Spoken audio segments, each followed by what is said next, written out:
আজকে যেটা শুরু করব, লিফটে অতি ভারহীনতা। এর আগে লিফটের উপরের দিকের গতি নিচের দিকের গতি সম্পর্কে আলোচনা করা হয়েছিল। উপরের গতির নিচের দিকে যখন একজন মানুষ যখন লিফটের মধ্যে দাঁড়িয়ে থাকে তখন তার উপরে দুটো বল কাজ করে, একটা ওজন নিচের দিকে আর একটা মেঝের দ্বারা লোকটার উপর যে প্রতিক্রিয়া বল সেটা এন। এবার যদি আমি ঊর্ধ্বমুখী লব্ধি বল ধরি তাহলে লিখতে হবে N minus M g. Lift যখন ত্বরণ সহ নিচের দিকে নামে তখন আমি দেখিয়েছিলাম যে আমি বলটাকে ঊর্ধ্বমুখী ধরেছিলি, ঊর্ধ্বমুখী লব্ধি বল এবার নিচের দিকে নামছে, তাহলে সেই জায়গায় মাইনাস এম এ লিখতে হবে সমান N minus M G. N সমান হচ্ছে M G minus M M into G minus A. এটা এসেছিল যখন লিফট ত্বরণ সহ নিচের দিকে নামে।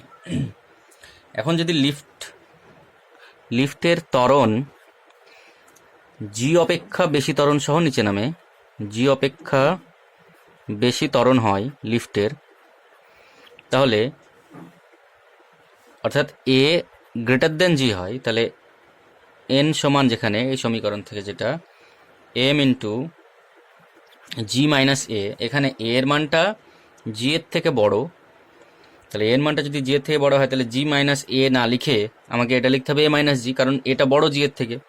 তাহলে তা করার জন্য যদি আমি এটা মাইনাস বের করে দিই তাহলে এম ইন্টু এ মাইনাস জি, এ যেহেতু জি এর থেকে বড়, তাহলে এক্ষেত্রে এন এর যে মান সেটা দেখো এ মাইনাস জি এইটা আসছে, এন এর মান মাইনাসে আসছে, অর্থাৎ এন তো সাধারণত উপরের দিকে কাজ করে, কিন্তু এক্ষেত্রে মাইনাসের চিহ্নর অর্থ হচ্ছে এন অর্থাৎ লম্ব প্রতিক্রিয়া নিচের দিকে কাজ করবে। তাহলে লম্ব প্রতিক্রিয়া যদি নিচের দিকে কাজ করে তাহলে বস্তুর ওজনটা উল্টো দিকে কাজ করবে, উপরের দিকে। সেক্ষেত্রে বস্তুর ওজন উপরের দিকে কাজ করার ফলে বস্তুর যখন লিফট জি অপেক্ষা বেশি ত্বরণ সহ নিচে নামবে, সেক্ষেত্রে বস্তুর লোকটা লিফটের উপরের দিকে ধীরে ধীরে উঠে ওর মাথাটা ছাদে আটকে থাকবে, অর্থাৎ মাথা ছাদে গিয়ে আটকে থেকে যাবে, কারণ ওর ওজন, লোকটার ওজন এক্ষেত্রে যেহেতু লম্ব প্রতিক্রিয়া নিচের দিকে কাজ করছে, মাইনাস চিহ্ন বোঝাচ্ছে নিচের দিকে, তার মানে লোকটার ওজন উপরের দিকে কাজ করবে, সুতরাং সে উপরের দিকে ওর মাথা লিফটের ছাদে গিয়ে ঠেকে যাবে, যেটাকে বলা হচ্ছে অতি ভারহীনতা বা সুপার ওয়েটলেসনেস। নেক্সট দেখো ভরবেগের সংরক্ষণ সূত্র। তো ভরবেগের সংরক্ষণ সূত্রের জন্য দেখো এটাকে সাধারণত বলা হয় রৈখিক ভরবেগের সংরক্ষণ সূত্র। তো আগে বিবৃতি বলার আগে আমি জিনিসটাকে বুঝিয়ে দিই। ধরো একটা বস্তু M1 আর একটা বস্তু M2, এ U1 বেগে যাচ্ছে ডান দিকে, এ U2 বেগে যাচ্ছে ডান দিকে। এখানে সাধারণত U1টা U2 থেকে বেশি, অর্থাৎ এর বেগটা এর বেগের থেকে কম, এ বেশি বেগে যাচ্ছে, বেশি বেগে যাওয়ার ফলে কিছু দূর গিয়ে প্রথম বস্তুটা দ্বিতীয় বস্তুর সঙ্গে ধাক্কা খাবে, এখানে ধাক্কা খেলো, এখানে হলো সংঘর্ষ। তাহলে সংঘর্ষের সময় দ্বিতীয় বস্তুটা প্রথম বস্তুর উপরে যে বল প্রয়োগ করবে সেটা হবে F21, আর প্রথম বস্তুটা দ্বিতীয় বস্তুর উপর যে বল প্রয়োগ করবে সেটা হবে F12, ভর একই আছে। সংঘর্ষ হওয়ার পরে M1 যার গতিবেগ হয়ে গেল V1 এবং সংঘর্ষের পরে দ্বিতীয় বস্তুর যার ভর M2 ছিল তার বেগ হয়ে গেল V2। এক্ষেত্রে V2 গ্রেটার দেন V1, অর্থাৎ এর গতিবেগটা বেশি, তার মানে এ বেশি দূরে চলে যাবে, এ আস্তে আস্তে যাবে। এখানে যেমন প্রথম বস্তুটা আস্তে আস্তে বেশি বেগে আসছিল দ্বিতীয় বস্তুর দিকে, এসে সংঘর্ষ হলো, সংঘর্ষ হওয়ার পর দ্বিতীয় বস্তুটা, এখানে দ্বিতীয় বস্তু না দিয়ে আমি এবি করে দিই, তাহলে এখানে এবি হবে, বি বস্তুটা এ বস্তুর চেয়ে বেশি বেগে এগিয়ে যাবে। তাহলে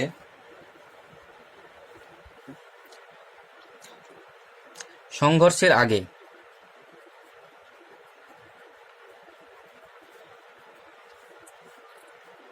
এ ও বি বস্তুর মোট ভরবেগ কত? এ বস্তুর ভরবেগ, ভর ইন্টু বেগ, ভরবেগ বলা হয়। M1U1 হচ্ছে এ বস্তুর ভরবেগ, M1U1 প্লাস বি বস্তুর ভরবেগটা হচ্ছে M2U2। আচ্ছা, যখন সংঘর্ষ হয়ে গেল তাহলে সংঘর্ষের পর এ ও বি বস্তুর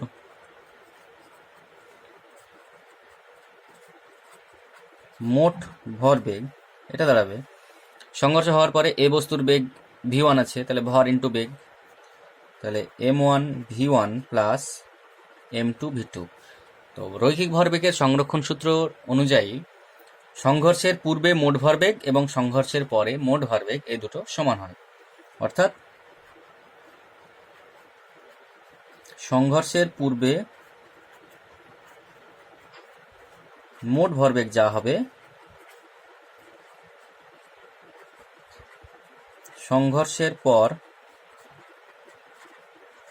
মোট ভরবেগ সেটাই হবে। অর্থাৎ কোনো বস্তু সমষ্টির উপরে, এই বস্তুগুলোর উপরে বাইরে থেকে কোনো বল প্রয়োগ করা হয়নি, এরা নিজেরাই সংঘর্ষ ঘটিয়েছে এবং নিজেরাই বেগ পরিবর্তিত হয়েছে। তাহলে কোনো বস্তু সমষ্টির উপরে বাইরে থেকে বল প্রয়োগ না হলে, অর্থাৎ বস্তুগুলোর মধ্যে আন্তঃক্রিয়া ঘটলে বস্তু সমষ্টির মোট ভরবেগ সংরক্ষিত থাকে। এটার মানে হলো মোট ভরবেগের মান বাড়বেও না কমবেও না, অর্থাৎ সংঘর্ষের আগেও যা থাকবে সংঘর্ষের পরেও তাই থাকবে, মোট ভরবেগ সংরক্ষিত। তাহলে এটা হচ্ছে রৈখিক ভরবেগের সংরক্ষণ সূত্রের, তার মানে সংঘর্ষের আগে মোট ভরবেগ m1u1 প্লাস m2u2 সমান হবে m1v1 প্লাস m2v2। তাহলে এই হচ্ছে রৈখিক ভরবেগের সংরক্ষণ সূত্রের সমীকরণ। আচ্ছা, তাহলে এবার হচ্ছে নিউটনের তৃতীয় গতিসূত্র থেকে ভরবেগের সংরক্ষণ সূত্রটাকে প্রতিষ্ঠা করব। নিউটনের তৃতীয় গতিসূত্র কখন এখানে অ্যাপ্লাই হচ্ছে, এই সেম ক্ষেত্রে এটার নাম এ দিলাম, এটার নাম বি, এটার নাম এ, এটার নাম বি। তাহলে কখন, যখন সংঘর্ষটা হচ্ছে, সংঘর্ষ হওয়ার সময় দ্বিতীয় বস্তুটা প্রথম বস্তুর উপরে যে বল প্রয়োগ করবে সেটা হচ্ছে F21, আর প্রথম বস্তু দ্বিতীয় বস্তুর উপর যে বল প্রয়োগ করবে সেটা হচ্ছে F12। তাহলে F21 হচ্ছে বি বস্তুর দ্বারা এ এর ওপর বল, আর F12 হলো এ বস্তুর দ্বারা বি এর ওপর প্রযুক্ত বল। আচ্ছা, তাহলে আমি যখন এবার এই দুটো আমরা জানি নিউটনের গতিসূত্র অনুযায়ী যে F12 মান এবং F2 এর মান সমান এবং বিপরীতমুখী হয়, তাহলে মাইনাস দিয়ে লিখতে হবে। আচ্ছা, এবার যদি আমি F12টার জন্য হিসাব করি, আমি F12 হিসাব করছি, F12 ক্যালকুলেশনটা আমি করব। তাহলে F12 ক্ষেত্রে দেখো, F12 মানে কি, প্রথম বস্তুর দ্বারা দ্বিতীয় বস্তুর উপর প্রযুক্ত বল। তাহলে কার ওপর প্রযুক্ত বল হচ্ছে দ্বিতীয় বস্তুর উপর, তাহলে যত ভর বেগ সবকিছু দ্বিতীয় বস্তুর ক্ষেত্রে আমাকে লিখতে হবে। তাহলে আমরা F12 সমান দ্বিতীয় বস্তুর ভর ইন্টু দ্বিতীয়টার ত্বরণ। তাহলে দ্বিতীয় বস্তুর ভর হচ্ছে m2, আর দ্বিতীয়টির যে ত্বরণ, সেই ত্বরণটার মান কত? দেখো, ত্বরণ মানে কি, অন্তিম বেগ মাইনাস প্রাথমিক বেগ বাই সময়। তাহলে অন্তিম বেগ হচ্ছে v2, প্রাথমিক বেগ হচ্ছে u2 এবং সময় হচ্ছে ধরে নিচ্ছি আমি t। তাহলে F12 এর মান আসলো এটা। এখান থেকে আমরা F12 ইন্টু t সমান হবে m2 v2 minus m2 u2। তাহলে এটা আমি 1 নম্বর সমীকরণ দিয়ে রাখি। এবার F21 দ্বিতীয় বস্তু দ্বারা প্রথম বস্তুর উপর প্রযুক্ত বল। তাহলে প্রথম বস্তুর উপরে বল প্রয়োগ হচ্ছে, তাহলে প্রথম বস্তুর ভর লাগবে এখানে। তাহলে প্রথমটার ভর ইন্টু প্রথম বস্তুর ত্বরণ। তাহলে প্রথমের ভর কত? প্রথমের ভর ছিল m1, আর ত্বরণ বের করতে গেলে আমরা কি করব? প্রথম বস্তুর অন্তিম বেগ হচ্ছে v1, প্রথম বস্তুর প্রাথমিক বেগ হচ্ছে মাইনাস u1 এবং সময়কাল হচ্ছে t, অর্থাৎ t সময় ধরে এই সংঘর্ষটা হয়েছিল। আর এখান থেকে আমরা পাবো F21 সমান m1 v1 minus m1 u1 by t। আচ্ছা, এখানে টিটাকে আমি এখানে দিয়ে দিই বাই t। তাহলে এটা গেল 2 নম্বর সমীকরণ। 1 এবং 2 নম্বর সমীকরণের আমরা এই সমীকরণ মান যদি এই প্রথমে বসিয়ে পাই, F12 সমান মাইনাস F21, ওখানে যদি বসাই, তাহলে দেখো m2v2 minus m2u2 by t সমান মাইনাস চিহ্নটা আসছে এখানকার, আর F21 এর মানটা বসাবো m1v1 minus m1u1 by t। টি কেটে গেল দুই পাশে, তাহলে এখান থেকে আসছে m2v2 মাইনাস m2u2 সমান মাইনাস m1v1 প্লাস m1u1।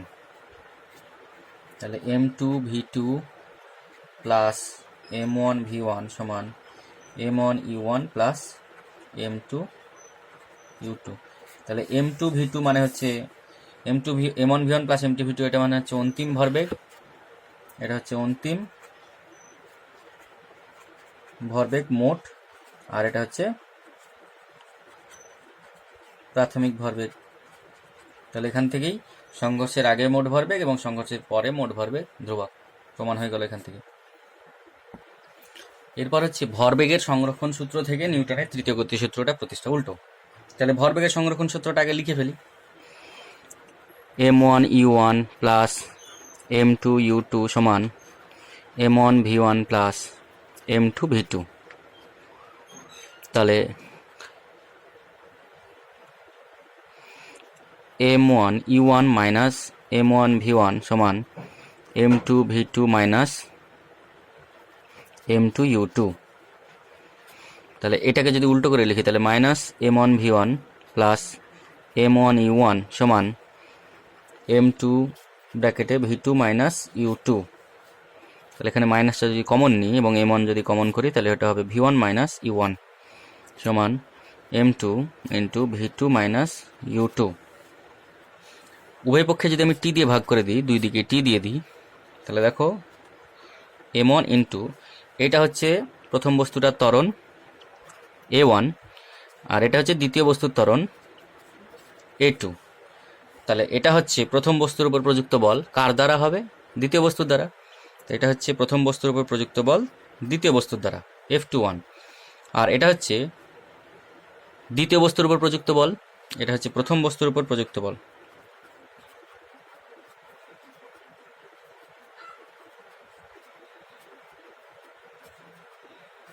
এটা হচ্ছে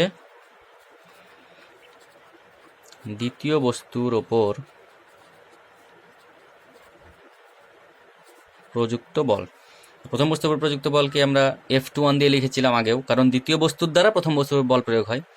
আর দ্বিতীয় বস্তুর উপর প্রযুক্ত বলকে আমরা লিখি F12, এর দ্বারা কি হয়? এক নম্বর বস্তু দ্বারা 2 নম্বর বস্তুর উপর প্রযুক্ত বল। কার উপর প্রযুক্ত বল? 2 নম্বরের উপরে। তাহলে অতএব এখান থেকে প্রমাণিত হয়ে গেল F12 সমান মাইনাস F21, অর্থাৎ ক্রিয়া এবং প্রতিক্রিয়া বিপরীতমুখী। দেখো এবার হচ্ছে বন্দুকের প্রতিক্ষেপ। বন্দুক থেকে যখন গুলি, এটা হচ্ছে গুলি যখন বের হয় তখন দেখবা গুলিটা সামনের দিকে যায়। গুলি যখন বন্দুক থেকে বের হয় বন্দুকটা একটু পেছনের দিকে সরে আসে। কারণ কি? বন্দুক গুলির উপরে যখন বল প্রয়োগ করে সামনের দিকে যাওয়ার জন্য, তখন গুলিটা বেরোনোর সময় গুলিটাও বন্দুকের উপরে বিপরীতমুখী একটা বল প্রয়োগ করে, যার ফলে বন্দুকটা কিছুটা পেছনের দিকে সরে আসে। এইটা হচ্ছে গুলির বেগ ভি, ছোট ভি। এটা হচ্ছে বন্দুকের বেগ বড় ভি। এটা হচ্ছে গুলির ভর ছোট এম, এটা হচ্ছে বন্দুকের ভর বড় এম। তাহলে যখন বন্দুক থেকে গুলিটা বের হয় তার আগে তাদের মোট ভরবেগ কি? দুজনেই যেহেতু স্থির, তাদের মোট ভরবেগ হচ্ছে 0। এবার গুলি ছোড়ার পরে তাদের ভরবেগ, অর্থাৎ আমরা জানি যে সংঘর্ষের আগে মোট ভরবেগ এবং সংঘর্ষের পরে মোট ভরবেগের সংরক্ষণ সূত্র অনুযায়ী দুটো সমান হয়। তাহলে এটা হচ্ছে সংঘর্ষের আগে মোট ভরবেগ 0, সংঘর্ষের পরে মোট ভরবেগ হচ্ছে, প্রথমে বন্দুকেরটার ক্ষেত্রে দেখি বন্দুকের ভর বন্দুকের বেগ প্লাস গুলির ভর গুলির বেগ। তাহলে এখান থেকে মাইনাস বড় এমভি সমান হচ্ছে ছোট এমভি।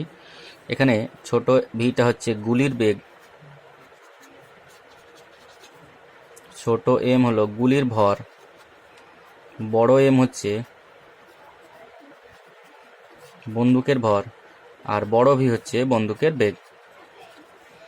তাহলে অতএব ভি সমান মাইনাস ছোট এম বাই বড় এম ইন্টু ছোট ভি। তাহলে এটাই হচ্ছে বন্দুকের প্রতিক্ষেপ বেগের মান নির্ণয়ের ফর্মুলা। তারপরে দেখো বোমার বিস্ফোরণ করানো আছে। বোমার বিস্ফোরণ কি? এখানে একটা বোমা রাখা ছিল, সেটা 5টা খণ্ডে বিভক্ত হয়েছে, বিভিন্ন দিকে বিভিন্ন খণ্ডগুলো গিয়েছে। তাহলে এটার ক্ষেত্রে যখন আমরা ভরবেগের সংরক্ষণ সূত্র ব্যবহার করব, তখন সংঘর্ষের আগে মোট ভরবেগ হচ্ছে 0, কারণ স্থির অবস্থায় ছিল। সংঘর্ষের পরে ভরবেগ হচ্ছে P1 plus P2 plus P3 plus P4 plus P5। কিন্তু অবশ্যই প্রত্যেকের মাথায় ভেক্টর চিহ্ন থাকতে হবে, কারণ আমাকে ভেক্টরের দিকের হিসাবটাও গণনার মধ্যে নিতে হবে। যখন অঙ্ক করাবো এটা যখন অঙ্কগুলো নিউমেরিক্যাল প্রবলেমস করাবো তখন সেগুলো ভালোভাবে বুঝতে পারবে। তাহলে এবার বন্দুকের প্রতিক্ষেপ বেগের উপরে একটা অঙ্ক দেখো। 4 কেজি ভরের একটা বন্দুক থেকে 500 মিটার পার সেকেন্ড এত বেগে 6 গ্রাম ভরের একটি গুলি ছুড়লে বন্দুকটির প্রতিক্ষেপ বেগ নির্ণয় করো। তাহলে প্রথমে বন্দুকের ভর যেটা আমরা লিখেছিলাম বড় এম দিয়ে, সেটা হচ্ছে 4 কেজি। সবগুলো এসআই পদ্ধতিতে ব্যবহার করব। গুলির ভর যেটা আমরা লিখেছিলাম ছোট এম দিয়ে 6 গ্রাম, তাহলে এটাকে কেজি করতে হবে 6/1000 কেজি। গুলির বেগ দেওয়া আছে, গুলির বেগ ছোট ভি দিয়ে লিখেছিলাম 500 মিটার পার সেকেন্ড। তাহলে আমরা ফর্মুলাটা কি ছিল, 0 সমান এম বড় ভি প্লাস ছোট এম ছোট ভি। এখানে বড় ভিটা হচ্ছে বন্দুকের বেগ, সেটা আমাদেরকে বের করতে হবে। তাহলে এখান থেকে আমরা পাবো বড় ভি সমান মাইনাস ছোট এম বাই বড় এম ইন্টু ছোট ভি, এই ফর্মুলা ছিল। তাহলে মাইনাস, এখানে একটা জিনিস বলা হয়নি, মাইনাস বা ঋণাত্মক চিহ্নটা বোঝায় যে গুলিটা যদি সামনের দিকে যায় তাহলে বন্দুকটা তো পেছন দিকে সরে আসছে, দুজনের বেগ বিপরীতমুখী, তার জন্য মাইনাস চিহ্নটা এসছে। ছোট এম এর ভরটা বসায় 6/1000 বাই বড় এম এর যে 4 ইন্টু 500, তাহলে মাইনাস 6/1000 ইন্টু 1/4 ইন্টু 500, 500 এটা 2, 2 দিয়ে 3 সমান হচ্ছে মাইনাস 3/4 মিটার পার সেকেন্ড।